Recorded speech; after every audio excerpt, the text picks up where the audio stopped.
সেজ বৌমা তো বলতে গেলে সারাক্ষণই আমার কাছে থাকে।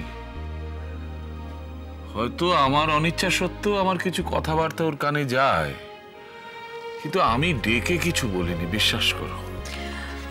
ও কি কথা বাবা, আপনি কৈফিয়ত দিচ্ছেন? আপনার যখন ইচ্ছে হবে আপনি তখন আমাদের ডেকে বলবেন। তেমন হলে আমি আর রানী সবাইকে ডেকে বলে দেবো খুন, আপনি ভাববেন না। তবে ওরা তারিখ কিছু বলেছে? না না, এই তো সবে পোশাকের মাপ নিল, এবার হয়তো বলবে, কিংবা হয়তো বলেই ফেলেছে, স্বাক্ষর কাছে লেখা আছে, আমি কিছু বলতে পারবো না। কবে হবে তা তো জানি না, শুটিংই তো শুরু হয়নি। কবে হবে সেটা আগে থেকে আমাদের জানাবেন বাবা। কত আত্মীয় স্বজন আছেন, তাদের তো সবাইকে জানাতে হবে। কি বলবে? বাহ, আপনার একটা প্রোগ্রাম হবে, আত্মীয় স্বজনদের ফোন করে জানাবো না? টিভিতে দেখাবে, আত্মীয় স্বজনদের আগে থেকে ফোন করে না জানালে কেমন দেখায়? বলো, তবে তারিখটা আরো এখনো জানাইনি। বড়দি ভাইয়ের কথা বড্ড মনে হচ্ছে বাবা। যেদিন থেকে শুনেছি আপনি টিভি প্রোগ্রাম করবেন, বারবার মনে হচ্ছে বড়দি ভাই শুনলে কত খুশি হতো। আধ ঘন্টা আগে টিভি চালিয়ে বসে থাকতো। প্রণব আর বন্যা কেমন আছে? ওরা কি ফিরেছে না এখনো বেড়াচ্ছে? না বাবা, ফেরেনি এখনো।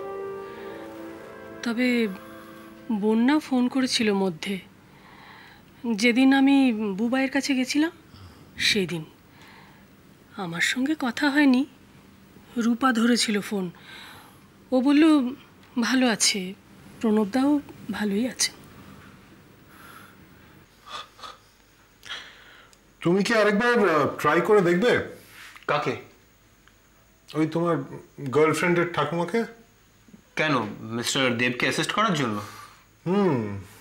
মুখ ফুটে বললেন যখন। লাভ নেই স্যার, আমায় ভেঙে বললেন না। নিশ্চয়ই there must be some history. History between? Between কি না জানি না, but they went to the same college. Jhinuk আমার একবার বলেছিল। আর in fact if I remember properly they were batchmates. তার মানে তুমি অ্যান্টিসিপেট করছো যে সেই জায়গা থেকে there can be some sort of a tension? সেটা আমার পক্ষে বলা মুশকিল, বিকজ আই নো ঠামি for ages. She is quite consistent, কখনো কোনো হাইপার ট্রেডস দেখিনি। ইনফ্যাক্ট ঝিনুককে এটা বলে আমরা খেপাই। আর সাডেনলি সেদিনকে এইরকম একটা বিহেভিয়ার, অ্যান্ড আমাকে একা কন্ট্রোল করতে হচ্ছে। Don't you think it's too much of a risk for me to take? And in that case আমরা যদি মনে করি যে ওনাকে নিয়েই কাজটা করব, তাহলে আমার মনে হয় অন্য কাউকে দিয়ে ওনার সঙ্গে কোঅর্ডিনেট করাও। Please leave me out of it Sam. আমার মনে হয় তুমিও কিছুটা রিয়াক্ট করছো, বিকজ সেদিন মেবি ওনার শরীর খারাপ ছিল বা যা কিছু একটা হতে পারে, bad morning, blood pressure related problem, anything. Actually the thing might not be emotional at all. ঠিক আছে, হতেই পারে। আর তাছাড়া আমি তো বলছি না যে ওনার কথা আর আমরা ভাববো না। ইনফ্যাক্ট ওনার নামটা তো আমি প্রথম সাজেস্ট করেছিলাম। আর ওনার কথাটা যদি ওঠে, মানে ঠামিকে যদি আমরা নতুন করে আবার রিকনসিডার করি, তাহলে আমি যোগাযোগ সবই করিয়ে দেবো। But please let someone else do the follow up. আর ওনার মানে নিয়ে যাওয়া আসার দায়িত্বটা যেন অন্য কেউ নেয়। একটা জায়গায় আটকে গেছি বৌমা, বড় আফসোস হচ্ছে। কি বাবা? তোমার গলাটা তো ছিল, যদি একটু চর্চা থাকতো আর আমিও একটু জোর করতাম। কেন, কি হতো তাহলে? না, শুধু গান দিয়ে তো হয় না, রবীন্দ্রনাথটাও পড়ে নিতে হয় সেরকম ভাবে।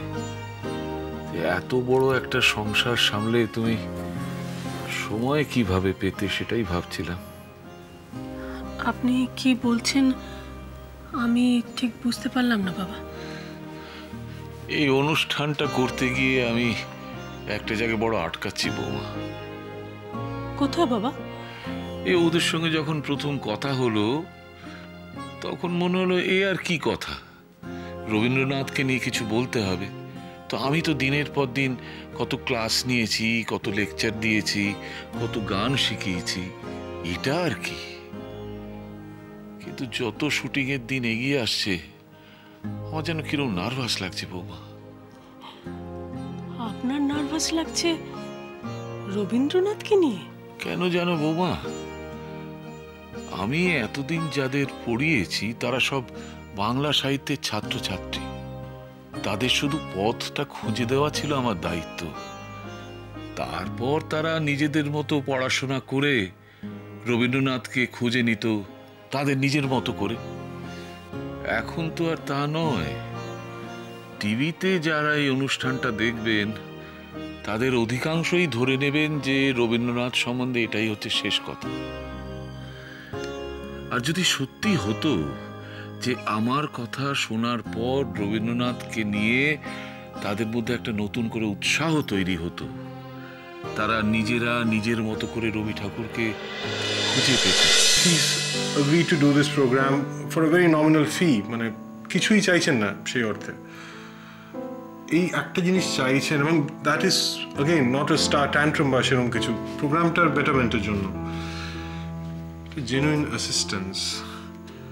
সেটাও যদি আমরা ওনাকে না দিতে পারি তাহলে তো আমাদের খারাপ লাগবে, মানে অ্যাটলিস্ট আমার তো লাগবে। আমারও লাগবে স্যার। আসলে কি জানো তো, এত লাস্ট মোমেন্টে উনি বললেন যে এখন আর নতুন কাউকে খুঁজে পাওয়াটা, আর আমি তো তেমন কাউকে চিনি না। আমি যাকে চিনতাম ঠামিকে, I have tried my best with her. এখন এই কাজটা কে করতে পারবে সেটা যদি আমরা আইডেন্টিফাই করতে পারতাম, সেটা মোর দ্যান 1% হলেও আমার কোনো অসুবিধা নেই সাইমালটেনিয়াসলি তাদের সঙ্গে বসে কথা বলতে। আচ্ছা, ইউনিভার্সিটিগুলোতে খোঁজ নিলে কেমন হয়? মানে এখানে একটা রিসার্চ স্কলার, ওখানে তো অনেকে রবীন্দ্রনাথ নিয়ে অনেক কিছু করেন। সো এই কথাটা উনি নিজেই বলেছিলেন, কিন্তু আবার তার সঙ্গে একটা ইম্পর্টেন্ট কথাও যোগ করলেন। সেটা হচ্ছে এই স্টুডেন্টরা তো গানটা না জানতেও পারে। আর ইনফ্যাক্ট এখন মনে হচ্ছে যে সেটার জন্য দুজন অ্যাসিস্ট্যান্ট দরকার পড়বে। একজন যিনি এই রবীন্দ্রনাথের লেখাপত্র নিয়ে একটা বেসিক রিসার্চ করে হেল্প করে দেবেন, আর অন্যজন এই গানের দিকটা দেখবেন। ওনাকে আমরা এই রিসার্চের দিকে ইনভলভ করব না, উনি শুধু এই টোটেশনগুলো দেখে দেবেন। আচ্ছা, দ্যাট রিমাইন্ডস মি, ওনার কস্টিউমের ব্যাপারটা রিজলভ হয়েছে? হ্যাঁ, আজকেই গেছে, বোধহয় এতক্ষণে হয়েও গেছে। আমি খোঁজ নিয়ে জানাচ্ছি। ওকে।